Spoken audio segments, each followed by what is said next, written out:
Et salut la team Gros Billet, bienvenue sur la chaîne du Club Invest. Ici on parle immobilier, on parle investissement. Pour ceux qui ne me connaissent pas, je suis Michel, cofondateur du Club Invest avec mon associé Thibaut, connu aussi sous le nom de Bye Bye Patron sur les réseaux. Le Club Invest, c'est quoi? C'est un club qu'on a fondé pour accompagner des personnes à faire leur premier investissement immobilier. Ça peut être des personnes qui sont plus ou moins avancées, on s'adapte et puis on essaye de les accompagner tout au long du processus. Je vous ai fait une vidéo précédemment où j'ai indiqué qu'on n'avait pas beaucoup de place, mais qu'on avait peut-être une solution. Effectivement, on en a trouvé une, on en a créé une avec Thibaut. On va mettre en place, et c'est d'ailleurs déjà fait, c'est déjà en ligne, on a mis en place en fait une formation où on accompagne les personnes en petits groupes de 4. Voilà, ça permet de libérer de la place, ça rend la formation un peu plus accessible et un accompagnement quand même sur mesure, parce qu'à 4, on ne se marche pas trop dessus. Voilà, donc vous pouvez directement aller voir sur le site du clubinvest.fr ou alors dans la description, j'ai mis tous les liens. On voit des accompagnements qui sont à 5 000, voire même 10 000 euros. On se demande si d'ailleurs ils vous payent les frais de notaire avec ça, parce que c'est des sommes exorbitantes. Voilà, nous, les premiers accompagnements, ça commence à 139 euros par mois. Et le dernier qu'on vient de faire, la personne, elle vient de négocier un bien qui était à 75 000 euros à 55 000. Voilà, bah, je vous fais pas le calcul, ça fait 20 000 euros de gagné. Je peux vous dire que ça en fait des mois d'accompagnement gratuit. On attaque tout de suite avec la première partie. La première partie, c'est l'anecdote. Aujourd'hui, l'anecdote, ça va être sur la motivation. La motivation, c'est super important. Pour moi, d'ailleurs, c'est un des ingrédients principaux dans l'investissement immobilier. Ça représente vraiment une grosse partie. Et c'est pour ça que ça m'a tenu à cœur d'en parler avec Yann Darwin, qu'on a eu en invité du podcast de Bye Bye Patron. Et on a pu échanger justement à ce sujet. Quand on fait de l'investissement IMO, on a vraiment une multitude de choses à faire. Non, mais vraiment, c'est quand même beaucoup de tâches qui suivent. Et on a l'impression que les gens qui voient ça d'un œil extérieur, les gens de notre entourage, ils ne le voient pas de la même manière. Parfois, j'ai l'impression qu'ils se disent que tout ce que je fais, c'est rentrer dans un magasin et dire tiens, ouais, je vais prendre un petit appart, le bleu, là, 35 mètres carrés. Quoi? Comment? Il est pas dispo? Ah ben ok, ben dans ce cas-là, je vais prendre ouais, je vais prendre un 40 mètres carrés, deuxième étage en jaune. En jaune, ça ira bien. Voilà, tu payes, tu te casses. On a parfois l'impression que c'est ça, et franchement, ben ça ne l'est pas. Si seulement c'était aussi simple, ça serait bien plus agréable, mais c'est pas le cas. Non, en réalité, c'est pas aussi simple, et je comprends pas pourquoi, mais souvent les personnes qui gravitent autour de toi quand tu es en train de mettre sur pied ce type de projet, de pas sortir, d'essayer de lire tous les documents, ils essayent comme de te tirer vers le bas et de ne pas t'encourager à faire ça, et c'est vraiment un sentiment assez désagréable. Et je sais pas alors si c'est de la jalousie ou de l'envie ou de se dire bah tiens, quelqu'un qui se sort les doigts, ça correspond pas à leur image. Je sais pas. En tout cas, bah, c'est un peu compliqué, et ça m'est déjà arrivé de refuser des soirées. C'est sûr que c'est beaucoup plus attirant d'aller se dire que je vais aller boire des bières avec des copains plutôt que de me taper 120 pages d'un règlement de copro qui date de 1955, qui est tapé à la machine, qui est juste imbuvable. Et parfois, je me suis dit, mais qu'est-ce que je fais là? Est-ce que je fais vraiment les bons choix? Tout ce que je vous dis là, c'est des choses qui me sont arrivées, et ça m'est déjà arrivé quand tu commences à avoir quelques apparts, que ça commence à tourner. Alors, je dis tourner, c'est un grand mot parce que la gestion, c'est pas de tout repos non plus. Tu as toujours quelqu'un qui va te dire, ouais, mais toi, t'as pas de souci à te faire, t'as tes apparts. Oh là là, mon Johnny, là. Si je te chope, ben, je te prends les 5 pages de diagnostic amiante, là, et je te les fais bouffer. En plus, elles m'ont coûté 150 balles. Mais pour eux, c'est normal. Tout est facile, t'as tes apparts, c'était simple, et puis ça va rouler. En gros, entre ceux qui cherchent à te démotiver, plus les merdes qui t'arrivent avec tes apparts, bah, franchement, parfois ça donne envie de baisser les bras. Et je vous comprends, et ça m'est arrivé plusieurs fois. Et il y a des moments où on a vraiment envie de jeter l'éponge et de dire, allez, ça me fait chier, j'arrête tout ça, et puis on n'en entend plus parler. D'ailleurs, je me rappelle d'une journée avec Thibaut, on s'était prévu une grosse journée de visites. On avait énormément de visites ce jour-là. Et moi, crédule comme j'étais, au début, je m'étais dit, tiens, on va pouvoir se faire un petit resto à midi, ça va être sympa. On va prendre 2 bonnes heures pour débriefer. En plus, on va se prendre une petite note de frais qu'on fera passer sur la boîte. Voilà, ça va être génial. Vraiment, tu vois le gars qui a suivi les formations où c'est marqué, en gros, euh, l'immobilier, revenu passif, devenez riche grâce au LMNP, tralali, tralala, enfin toute la clique. En vrai, ce qui s'est passé, c'est que on a réussi à se caler un vieux bagel dans un petit buis-buis sur une table en plastique dehors entre deux visites. Il devait être vers 16 heures. Et je me rappelle regarder ce ticket de caisse de 12,50 € en me disant, mais j'ai honte de ramener ça à mon comptable, quoi. Ça va pas le faire. Je pense que d'ailleurs, au final, je lui ai même pas donné. En tout cas, j'étais là à me dire, mais on, on- je crois qu'on s'est même pas parlé pendant ce repas. On faisait que envoyer des textos à des agents IMO. On parlait aussi à des syndics. On envoyait des offres. En plus, on se prenait des retours, mais cinglants de l'espace où les gars ils nous disaient, non, mais c'est pas Noël. Vous avez cru quoi? Bien sûr qu'on refuse votre offre. Enfin, vraiment, on n'était pas au top. De là, on recevait aussi des mails de banques qui voulaient pas nous financer. Enfin, vraiment, on avait tout pour se dire, bah, en fait, l'immobilier, c'est pas pour nous, ça va jamais, jamais fonctionner. Et voilà. Bah, au final, on n'a pas baissé les bras, on a continué. Et puis, on regardera un peu ce qu'on a fait pour justement ne pas baisser les bras et continuer d'avancer, de se donner de la force l'un l'autre. On verra ça dans les tips, mais avant ça, on va regarder tout de suite la deuxième partie. La deuxième partie, c'est un petit point d'actu. La deuxième partie, le petit point d'actu, on va parler de la garantie revente contre la baisse du prix de l'immobilier. Voilà, c'est une assurance que je connaissais pas, qui en fait existe depuis une quinzaine d'années, mais on n'en parlait pas trop parce que forcément les prix faisaient qu'augmenter. Voilà, s'il y en a qui l'ont ou qui l'ont déjà mis en place, qui l'ont déjà utilisé, n'hésitez pas à me le dire en commentaire. Ça m'intéresse de savoir et puis de connaître justement votre ressenti là-dessus.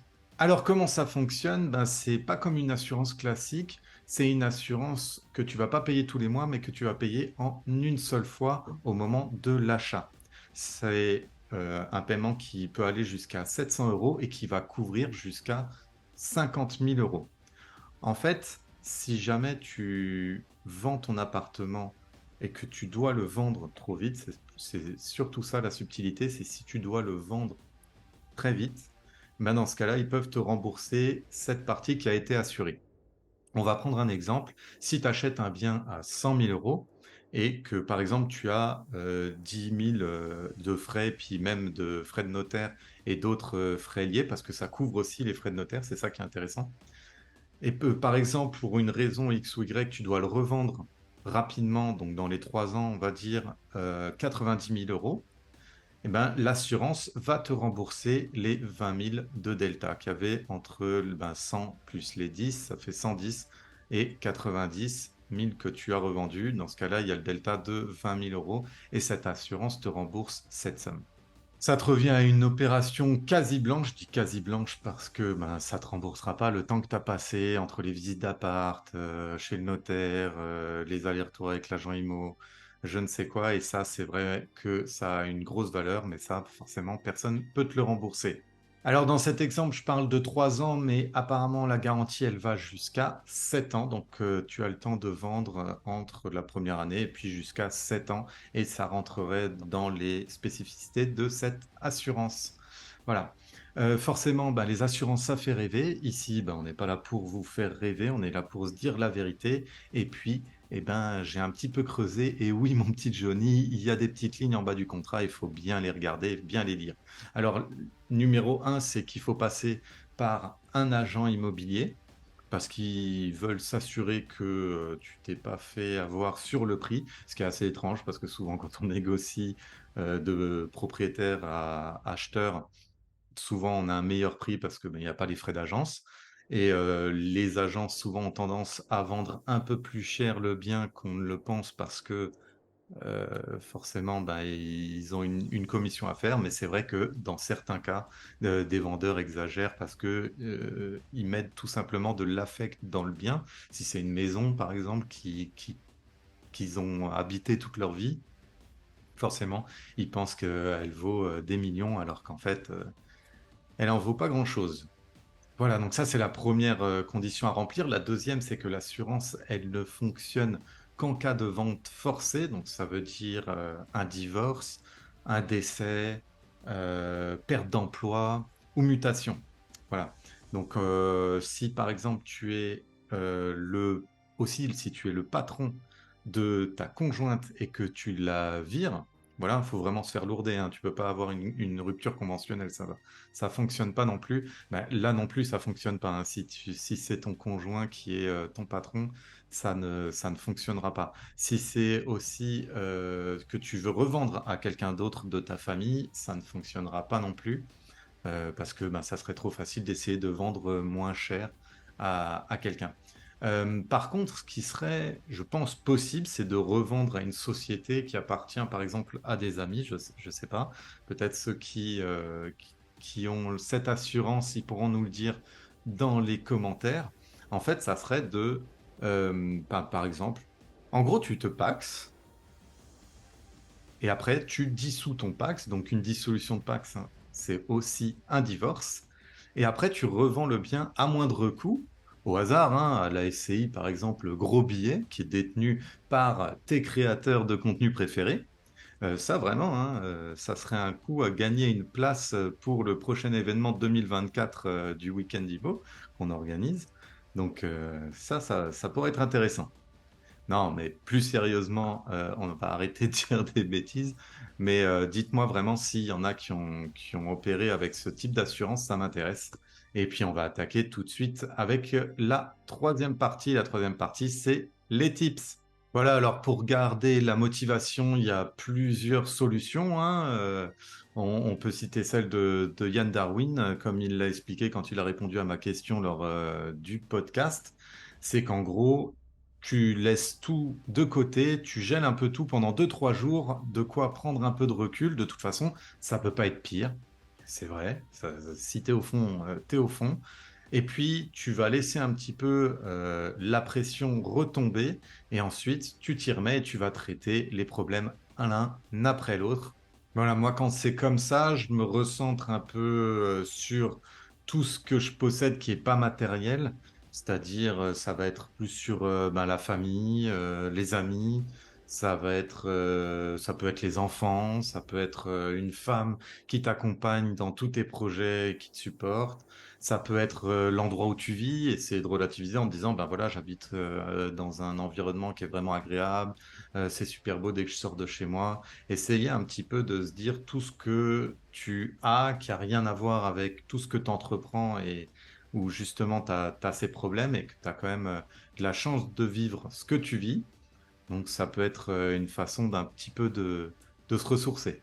Souvent en alpinisme, pour ceux qui font de l'alpinisme, quand tu as une perte de boost, quand vraiment t'as plus trop d'énergie et qu'il te reste encore quelques pas à faire, on te dit, ne regarde jamais le reste de l'ascension, mais par contre, regarde déjà tout ce que tu as grimpé. Et vraiment, ça, je trouve que c'est super puissant. Ça s'applique aussi dans l'investissement, dans l'immobilier. C'est de regarder vraiment tout ce que tu as pu déjà mettre en place. Si tu as déjà pu mettre en place des apparts, si tu as pu déjà avancer avec les visites, vraiment à tout point, c'est de se dire, bah tiens, j'ai déjà fait tout ça comparé à un Johnny qui, lui, n'a rien fait. Et dans ce cas-là, ça te donne un petit coup de boost pour avancer. Vraiment, essayez ça, faites-le, ça donne vraiment un gros coup de boost. Alors, il y en a qui ont d'autres solutions qui ne regardent pas forcément ça, mais qui vont regarder leur compte en banque, par exemple, avec les revenus Booking ou les revenus d'Airbnb qui tombent, chacun sa technique. D'ailleurs, tiens, dites-moi ce que vous utilisez comme manière de vous rebooster quand vous êtes vraiment à plat, que vous avez tout qui s'enchaîne, les impayés, les huissiers qui débarquent, les punaises de lit, les annulations de réservation. Voilà, dites-moi ça en commentaire, ça pourrait être intéressant. Et puis, ça pourrait en aider certains, ça tombe bien. En plus, on est là pour ça. Un dernier petit point, ça serait de faire au lieu de ne pas faire, même si c'est pas parfait. Par exemple, ben, pourquoi ça nous a mis autant de temps de se lancer sur YouTube? Ben, par exemple, c'était parce que on avait peur de mal faire et aujourd'hui, on fait sûrement beaucoup de choses mal. Nos vidéos sont pas parfaites. Ça demande vraiment de l'entraînement et puis du perfectionnement.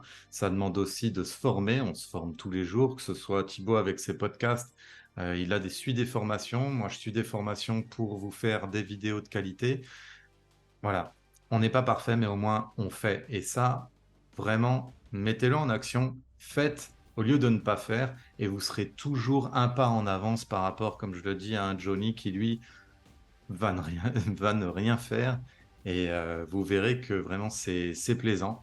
Même si vous n'êtes pas parfait, vous en faites pas. Vous ferez toujours plus que quelqu'un qui ne fait pas. Ceux qui ne font pas, ils ont souvent de très bonnes excuses et ils passent plus de temps à trouver des excuses que à faire les choses. Donc, ne soyez pas des gens comme ça et j'ai confiance en vous. Je sais que vous allez faire et entreprendre pas mal de choses. Allez, on enchaîne tout de suite avec la quatrième partie. Vous connaissez la quatrième partie, c'est la boîte à outils. Et puis, on va parler motivation. La motivation, on la retrouve surtout dans un domaine, c'est le sport, et c'est pour ça que on essaye d'interviewer souvent des sportifs, parce que c'est un bon exemple pour montrer la motivation qu'il faut pour atteindre un objectif, et c'est très bien transposable dans le milieu de l'investissement, donc on trouve que c'est super intéressant, et c'est ce qu'on va faire aujourd'hui. La boîte à outils, je vous fais un petit rappel, c'est quoi? Ben, c'est un mini Netflix de l'investissement, on a créé ça avec Thibaut, encore une fois. Et vraiment, ben, c'est super agréable de faire ça et ça en aide pas mal. D'ailleurs, je vais vous lire quelques messages qu'on reçoit. Alors, on a un message qui nous dit: Je vous dis encore une fois merci pour ce que vous faites avec la BAO, donc la boîte à outils. Le courtier m'a dit que le dossier bancaire était parfait, super clair et concis. Ah, voilà, ça fait super plaisir d'avoir des commentaires comme ça. Tiens, j'en ai un deuxième là, c'est plus pour le Club Invest. Mais c'est pas grave, parce que quand vous êtes au Club Invest, vous avez aussi l'accès à la boîte à outils, c'est inclus dedans. Il m'écrit 1620 € de revenus bruts sur septembre avec 14,5 mètres carrés à 36 km de Paname. En fait, ma seule préoccupation, c'est d'en ouvrir un deuxième. Merci pour ce que vous m'avez appris. Ben voilà, ça fait super plaisir. Et ben, c'est ça, il faut se former, c'est important. D'ailleurs, je vous remercie encore une fois de vous former en regardant cette vidéo. Et puis, ben, on va attaquer tout de suite avec un petit extrait d'une vidéo de la boîte à outils avec Clément. Clément, il travaille maintenant chez Pumas. Il n'était vraiment pas à la base un sportif. Il s'est motivé, il est rentré là-dedans et puis il a fait les plus grands marathons du monde, dont celui de New York. Et maintenant, il a décroché un job de manager général chez Puma. Donc, ça va être super intéressant. Je vous laisse regarder ça. Et on se retrouve tout de suite après. Ouais, Et du coup, c'est un bel accomplissement. tu donnerais quoi comme conseil pour ceux qui veulent tu vois, se lancer, que ce soit dans le CrossFit, dans la course, dans le sport, mais que, bah, comme conseil, tu vois, et qui se fixent des objectifs, tu vois, pas trop ambitieux, mais... Ouais, bah, je suis d'accord avec ça, de pas se fixer trop Hmm. des objectifs trop ambitieux. Tu as le droit de, en fait, de fixer des objectifs largement atteignables et après de les augmenter au fur et à mesure. Hein, il Ok. faut légèrement sortir de sa zone de confort, mais pas trop. Et faut quand même essayer de trouver quelque chose qu'on aime. Euh, le plaisir que tu as dans la course à pied, dont tous les coureurs parlent, pour certains, il vient jamais. Ouais. Euh, Ouais, il vient jamais. Et donc, en fait, il faut que tu fasses quand même quelque chose que t'aimes. Il y en a qui aiment pas le crossfit. Il y en a qui préfèrent jouer au foot ou jouer au basket, etc. Et en fait, en soi, peu importe. Prends ce que t'aimes et fais ça. Parce qu'en fait, si tu sélectionnes quelque chose que t'aimes, t'auras plus de facilité à le faire et le refaire. Si C'est toi, ce ça. que t'adores, c'est faire une rando de 3 heures dans la forêt tous les dimanches, et ben, fais ça, quoi. Et te dis pas, ah non, il faudrait que je cours plutôt 30 minutes à la place, quoi, le course à pied. Bah non. En fait, moi je dirais fais ce que t'aimes et progressivement en fait augmente l'intensité, augmente la durée, augmente la fréquence, mais progressivement quoi. En fait, euh, Tu sais, moi, quand j'ai commencé vraiment le sport, j'espérais perdre du poids et avoir enfin, tu vois, d'un point de vue esthétique, je me disais, le goal, c'est toujours avoir des abdos, tu vois. Mhm. Euh, j'ai mis 10 ans, quoi. Dis donc. C'est Ouais. c'est du long terme. Ouais, et donc, du coup, tu vois, Et si on c'est ça, mais m'avait faut dit. rester motivé, faut rester motivé tout ce temps-là. Donc, comme tu dis, il vaut mieux faire quelque chose qui nous plaît, quoi. Mais Ouais, mais après, ouais, je suis d'accord. Il faudrait faire quelque chose qui nous ah, plaît. attends, Parce qu'en fait, il faut ouais, que tu maintenant. changes ton lifestyle, en fait. Il faut que tu changes Mhm. tes habitudes de vie, tu vois. Ben ouais, maintenant, moi, je suis quelqu'un qui fait du sport. Ouais, je vais en vélo au boulot et tout ça. Je pense que je l'aurais pas fait avant. Mais c'est mes habitudes de vie. Et in fine, en fait, c'est ce que je disais. Tu as ton niveau de forme qui correspond, Ouais, qui correspond à ton niveau, à ton style de vie. Euh, et il n'y a pas de secret, hein. Les athlètes qui ont des corps de rêve, ils s'entraînent 2 heures par jour, tous les jours, quoi. Et Et malheureusement, il n'y a pas de raccourci. c'est ça, hein. Il y a pas, ouais, Ouais. no shortcut, comme ils disent tous. Mais ça, c'est pour ça, donc, vaut mieux faire quelque chose qu'on aime pour rester motivé et puis être persévérant pour atteindre donc des petits objectifs. Ouais. C'est impeccable.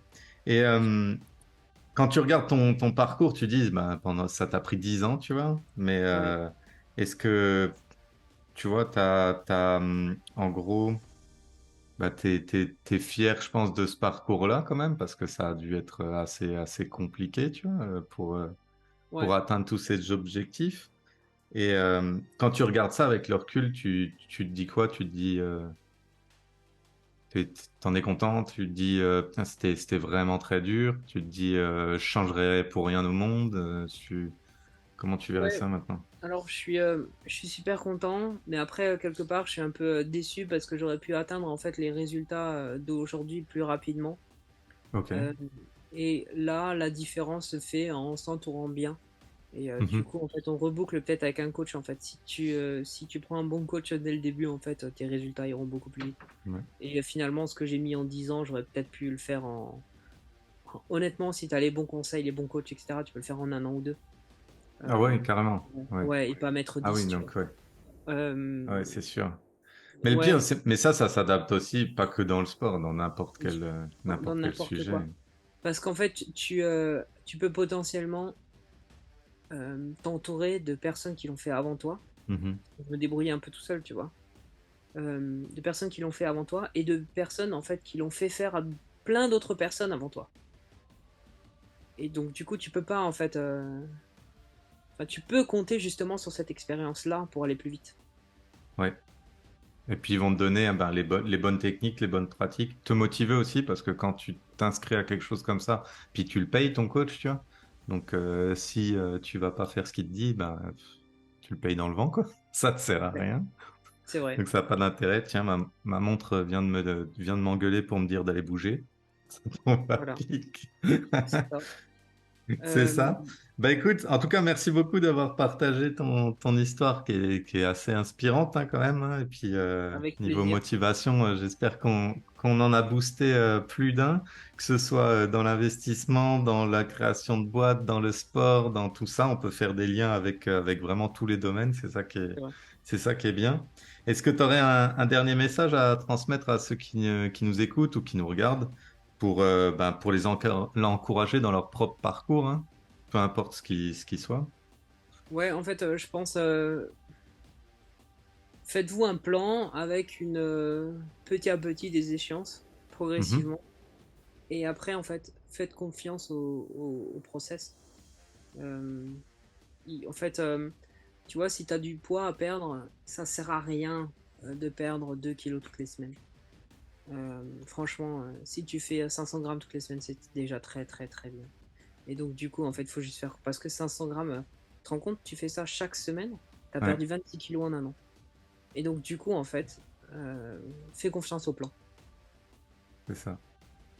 Et le plan, c'est mieux de le demander à un pro. Ça, c'est C'est vrai. ça. Je suis entièrement d'accord. T'auras un bon plan. Et de se tenir au plan, quoi. Comme Ouais, toi qui se lève à 4 heures du matin pour aller courir. ouais, ça, je sais pas si je le ferai encore. Mais ouais. Mais tu l'as fait. Donc Eh voilà. oui, Ça, c'est fait. Bah oui, bah écoute, merci beaucoup. Est-ce que si jamais il y a des personnes, je ne sais pas si tu acceptes ça, mais qui veulent avoir des conseils pour, pour démarrer, pour se lancer Ouais. dans le sport, dans la course, qui ont envie d'un petit pitch de motivation, est-ce qu'ils peuvent te contacter par un moyen ou un autre? Je ne sais pas, par Insta, par Facebook, je sais. Ouais, du coup, Insta, c'est bien. En DM, c'est cool. Ouais, c'est Et je te comment? Et puis je donnerai le mettrai le dans les lien et tu commentaires. le mettras dans les notes de l'émission. Ouais, Ouais, on fait c'est ça. ça. C'est plus simple que des plays, quoi. Oui, impeccable. Ben Ok, voilà, on va mettre super. ça, je le Merci. mettrai juste en dessous. Et Ouais. puis, on a fait le tour sur tout ça. C'est bon pour toi? Ouais, super. Ben Merci. merci en tout cas, Clément. Et puis, je vous dis à bientôt dans une autre vidéo. Et voilà, si vous voulez la vidéo en entier, je vous laisse vous inscrire sur le site de la boîte à outils. La boîte à outils de l'investisseur, c'est sur le site boîteabillets.com. Vous pourrez voir donc cette vidéo ainsi que toutes les autres qui sont déjà parues et aussi celles qui sont à venir parce qu'on en poste une nouvelle toutes les 2 semaines avec des professionnels qui peuvent vous expliquer plein de choses. Voilà, si vous avez des questions, n'hésitez pas à nous écrire dans les commentaires, par email, sur Insta, sur Twitter aussi, on y est maintenant. Voilà, on y répondra. En tout cas, je vous dis ciao la team, gros billets. On se revoit dans une prochaine vidéo. Allez, bye bye.